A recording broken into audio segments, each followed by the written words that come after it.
Okay, hi everyone. This is a journey line of Jeff, our Kiwi specialist from Go Payment. Jeff, okay, so in the beginning, there's a feature. And in the feature, we ask many questions, understand the stories, to be able to come up with the test case, like that.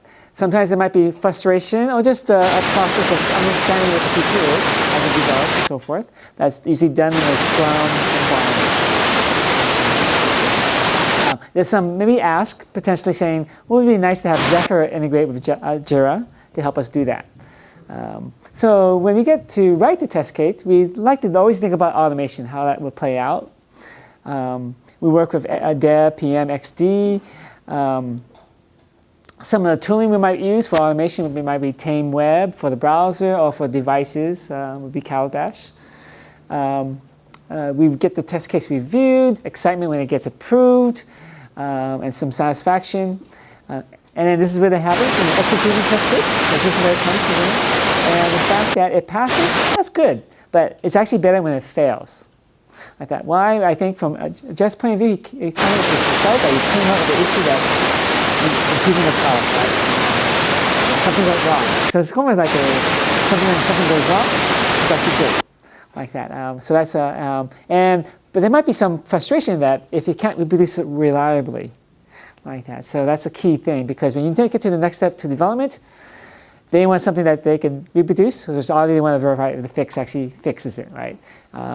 Some of the fun tasks for Jeff was actually digging through the logs. Maybe Splunk or other kind of things, going through the Jenkins build thing as well. So helping with the root cause analysis and working in partnership with development.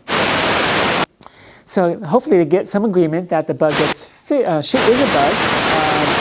And then of course you have to update Jira and so forth, things like that. And hopefully Jeff needs to fix it, maybe a manual or just a nightly build happens.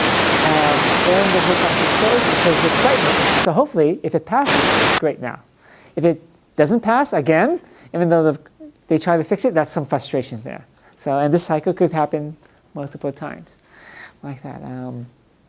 So, after the end of the day, many iterations, we get into the final part. And so, in the release readiness aspect, they look at compile best of matrix and trends of like a number of percentage of tests that have been execute the pass and fail, severity of those tests, as well as impact to the user.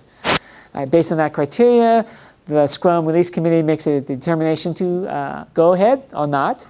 And if it's not, then they may have to rework features or something like that, and they may have to go back to some point of time and kick off some of that process. Okay, go forward. They move it and promote that thing with submit to the App Store, or perhaps put file tickets, so ops would move forward in terms of promoting the release.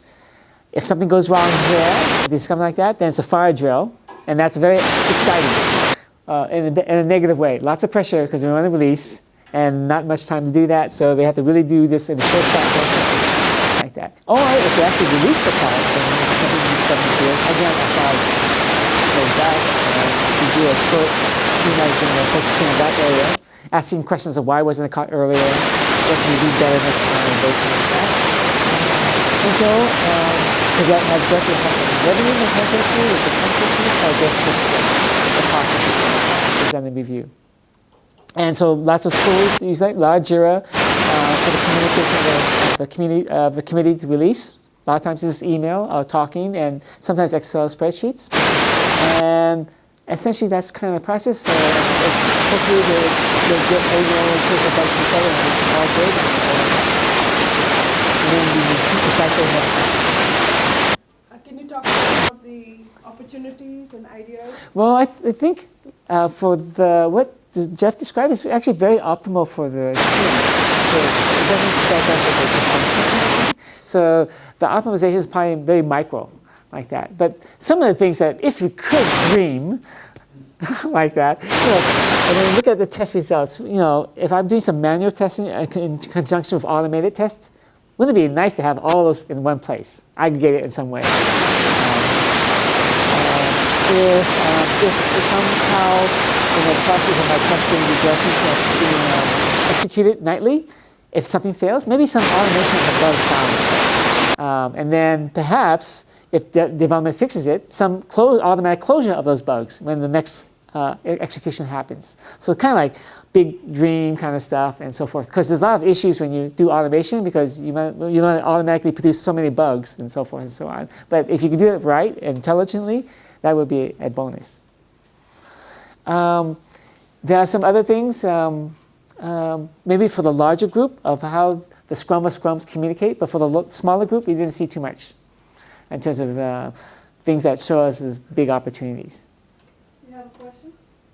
Yeah, talking about frustrations, I was wondering if there were failures that were not